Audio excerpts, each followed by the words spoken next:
Hello students, कैसे हैं आप लोग।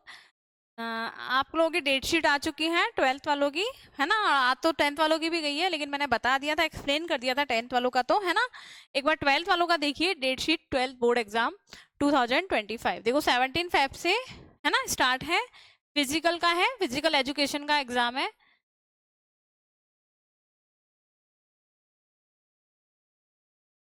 17 को है फिजिकल एजुकेशन का। ये एजुकेशन इधर टाइप कर दिया है। 17 से स्टार्ट है। देन और उससे पहले तो प्रैक्टिकल से एग्जाम है ही, प्रैक्टिकल की भी डेट शीट आ चुकी है। क्या करना है, कैसे करना है, ये अपन एक वीडियो बनाएंगे उसके लिए भी।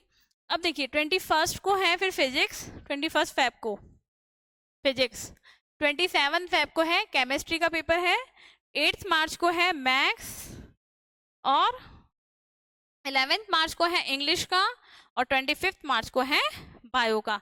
जिनकी बायो है वो बायो, और जिनकी मैथ्स है वो मैथ्स देंगे, है ना। तो इस तरीके से काफ़ी गैप है आप लोगों के। जैसे 21 को है, फिर देन 27, अच्छा गैप मिल रहा है। 27 के बाद सीधे 8 को है, तो काफ़ी दिन मिल गए, है ना। और जिनका मैथ्स नहीं है, और जिनका मैथ्स के अलावा बायो होगा, तो फिर उनको भी काफ़ी गैप मिल गया।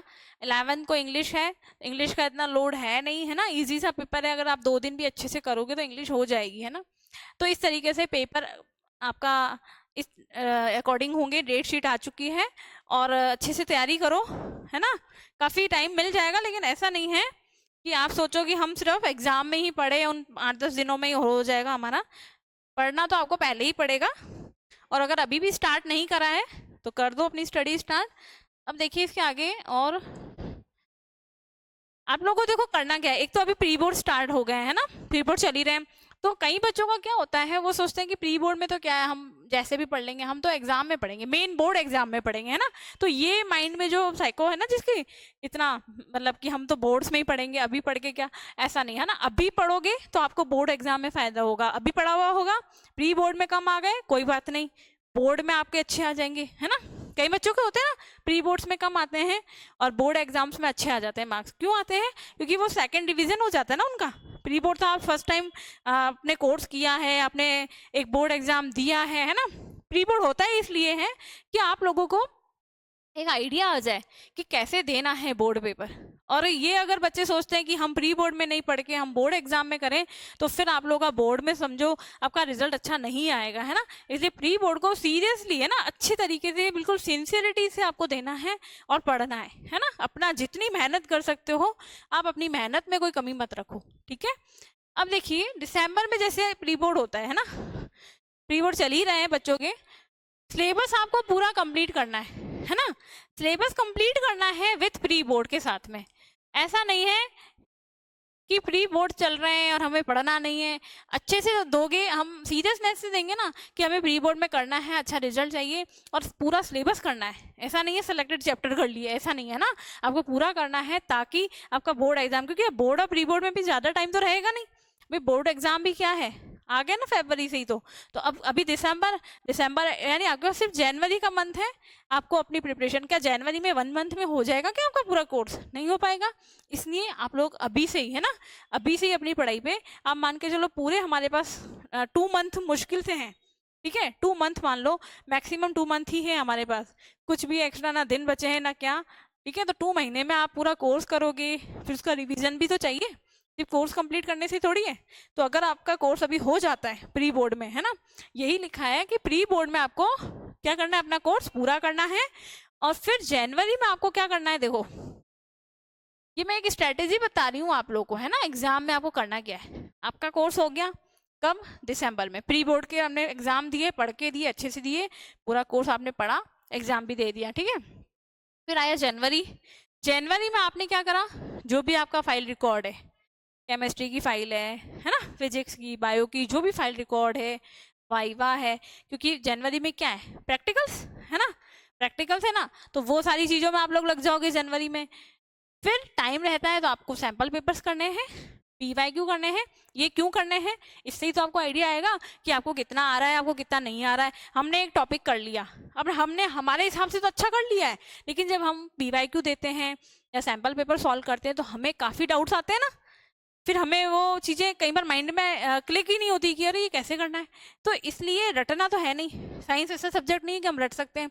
इसमें आपको क्या करना है, पहले आपने अच्छे से करा, सिलेबस करा, उसके बाद हम पीवाई को जब तक नहीं करते हैं या सैम्पल पेपर्स नहीं करते, तो हम आगे बोर्ड में भी एग्जाम्स में अपने क्वेश्चन सॉल्व नहीं कर पाते अच्छे से, आते हुए भी हम रह जाते हैं, नहीं कर पाते हैं। क्यों? क्योंकि हमने पीवाई की प्रैक्टिस ही नहीं की, सैम्पल पेपर ही नहीं निकाले, टेस्ट पेपर नहीं दिए। तो इसलिए ये चीज़ें आपको करनी है जनवरी में।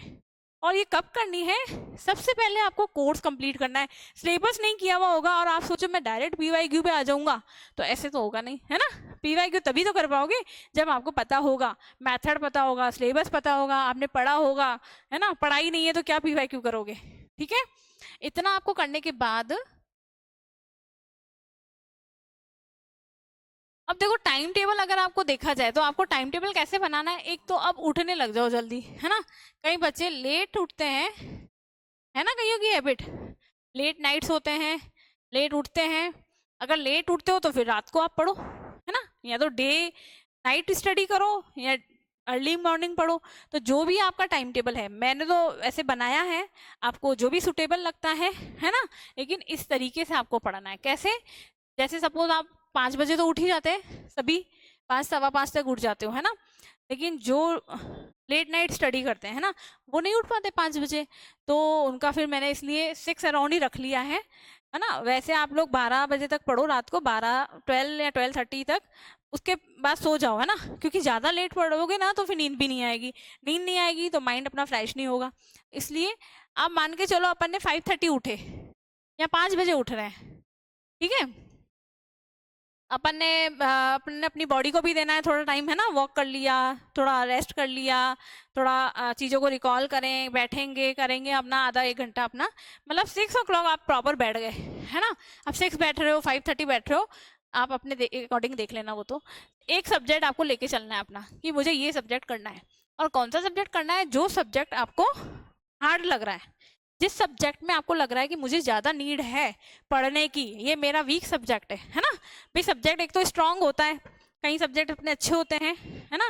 सभी के सारे सब्जेक्ट अच्छे नहीं होते, किसी का कोई सब्जेक्ट अच्छा, किसी का कोई।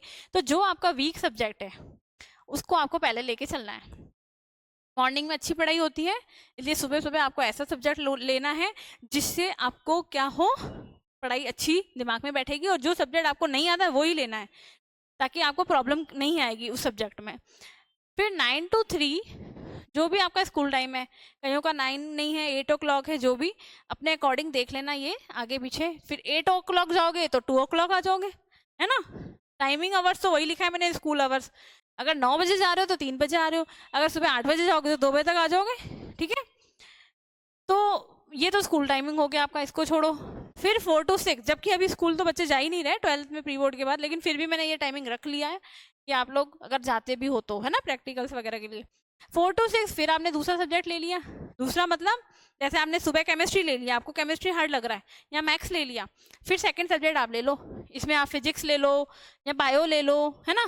इसमें फिर थर्ड सब्जेक्ट ले लो 7 to 9 में। जो भी तीसरा सब्जेक्ट बचा है ना, 3 सब्जेक्ट ही तो है मेन भाई। बायो वालों का बायो होगा, फिजिक्स केमिस्ट्री बायो, और मैथ्स वालों का फिजिक्स केमिस्ट्री मैथ्स। तो 3 सब्जेक्ट है मेन अपने, है ना। देन रात को अपनी से अच्छी पढ़ाई होती नहीं है ना, टायर्ड हो जाते हैं पूरे दिन से। तो 9:30 to 10:30 की नींद नहीं आती है, तो सोना नहीं है, आपको पढ़ना है।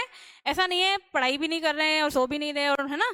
तो आपको 9:30 to 10:30 1 आवर आपको लैंग्वेज पे देना है। इंग्लिश ले लिया आपने, या आपको कुछ भी एक्स्ट्रा रिवीजन करना है, आपको लगता है इंग्लिश हो गई है मेरी, ज़्यादा इतना है नहीं इंग्लिश का कोर्स, तो आप देख लो अपना कोई ऐसा सब्जेक्ट ले लो जो मैंने चैप्टर पढ़ा हुआ है उसका रिवीजन कर लेती हूँ या कर लेता हूँ, है ना। तो ये लेना है। इस तरीके से आपको टाइम शेड्यूल रखना है अपना।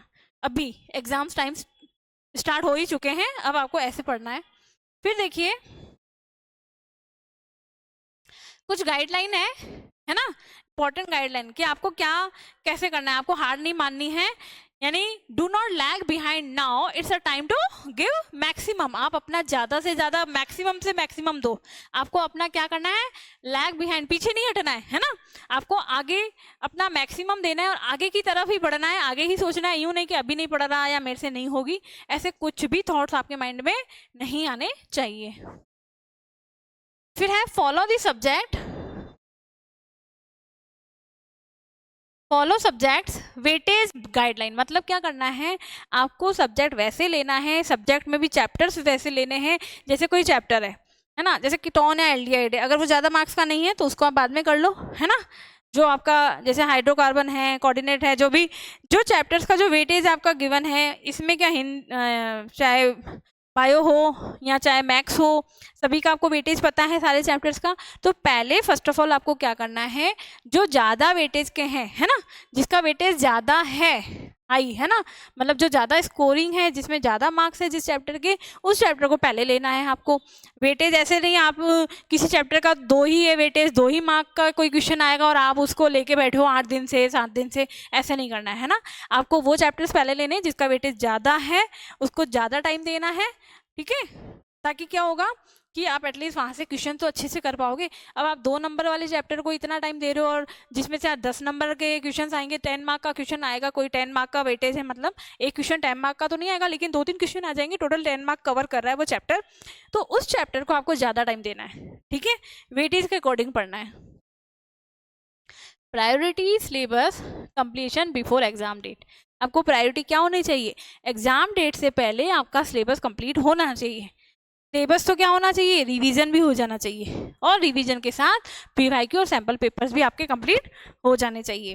कब, एग्जाम से पहले, मतलब प्री बोर्ड से पहले पहले आपको अपना सिलेबस भी कंप्लीट करना है, और आपको क्या करना है, अपनी पीवाईक्यू सैम्पल पेपर्स भी करने हैं। ऐसा नहीं आप सोचो एग्जाम में ही करेंगे, तो एग्जाम में वैसे ही इतने नेगेटिव थॉट्स आते हैं, तो अपन जो आती हुई चीज़ें ना वो भी कई बार स्किप हो जाती है, तो इसलिए एग्जाम में टेंशन में माइंड इतना काम नहीं करता है। पहले कोर्स किया हुआ होगा तो आपके इतना हेजिटेट नहीं होंगी, टेंशन नहीं आएंगी, है ना, तो अच्छे से कर पाओगे चीज़ों को। Revision cycle have to be done for sure, है ना, आपको क्या करना है, रिविजन तो करना ही करना है। आपने कोई भी चैप्टर लिया, आपने कोई भी चैप्टर को पढ़ लिया और छोड़ दिया, आपको लगा कि मेरा हो गया, चलो मैं दूसरे पे आ जाता हूँ, सेकंड या थर्ड पे, ऐसा नहीं, आपका एक चैप्टर हो गया, आप नेक्स्ट डे जब पढ़ते हो, स्टार्ट करते हो कुछ भी टॉपिक जो, तो आपको क्या करना है, जो आपने फर्स्ट डे पढ़ा उस टॉपिक को या उस चैप्टर को जो आपका कंप्लीट हुआ है, आपको चाहे 10 मिनट्स ही आप उसको दो, लेकिन आप दो, है ना, रिवाइज करो कि मैंने क्या पढ़ा, चीज़ों को एक बार रिकॉल करो उनको, फिर आप नेक्स्ट सेकंड चैप्टर पे आओ, ठीक है। तो रिवीजन करना है और बिल्कुल सिंसियरली तरीके से करना है, अच्छे से करना है ना, अपने माइंड में ऐसे स्टोर रखना है कि एग्जाम में मुझे याद आ जाए कि इस चैप्टर में इस नंबर पे ये लिखा हुआ है, या इस पेज पे मेरे कॉपी के ये लिखा हुआ है ना। अल्टीमेटली प्रैक्टिस करनी है ना, ultimately practice is going to make difference, है ना, आपको क्या करना है, प्रैक्टिस करनी ही पड़ेगी। आपका न्यू नहीं है कि हम प्रैक्टिस भी नहीं करें और हमसे हो जाएंगे, तो आपको आपका एम प्रैक्टिस, तो बिना प्रैक्टिस के नहीं कर पाओगे, ठीक है, तो ultimately practice is going to make, तभी आप कुछ डिफरेंट कर पाओगे, है ना। तो ये आपका क्या है, एक तरीके से, है ना, गाइडलाइन है कि आपको कैसे पढ़ना है, एग्जाम्स आ गए हैं, है ना, अब आ ही गए हैं, ऐसा नहीं है कि अभी तो मैम बहुत टाइम पड़ा, नहीं है टाइम, अपना जनवरी तो प्रैक्टिकल्स में निकल जाएगा, फाइलें बनाई नहीं कई बच्चों ने, है ना, तो वो उनमें कंप्लीट करने में लग जाएंगे, है ना, और उसके बाद कईयों को प्रैक्टिकल्स ही नहीं आते, कैसे प्रैक्टिकल होगा, क्या होगा, उनकी नींदें सब क्या होता है एग्जाम टाइम में खुलती है, तो फिर उसके बाद फरवरी आ गया और फरवरी में तो एग्जाम्स ही है, तो आपके पास टाइम कहाँ से रहा, अब दिसंबर रहा है, दिसंबर प्री बोर्ड में चला जा रहा है, तो इसलिए प्री बोर्ड को ही आप अपना मेन, है ना, मोटिव मान के चलो कि हमें प्री बोर्ड अच्छे से देना है, प्री बोर्ड में अच्छे से सिलेबस करना है। अगर प्री बोर्ड अच्छा होगा, प्री बोर्ड में अच्छे से हमारा हो गया है सिलेबस, तो हमें बोर्ड में फिर डरने की कोई ज़रूरत नहीं है, क्योंकि हमारा एक बार हो चुका है, तो हम उसको अच्छे से फिर फेस कर सकते हैं आगे बोर्ड एग्जाम में, है ना। तो यही है आज के लिए, ठीक है, इतना ही, और आप पढ़ो और अच्छी मेहनत करो, ऑल द बेस्ट।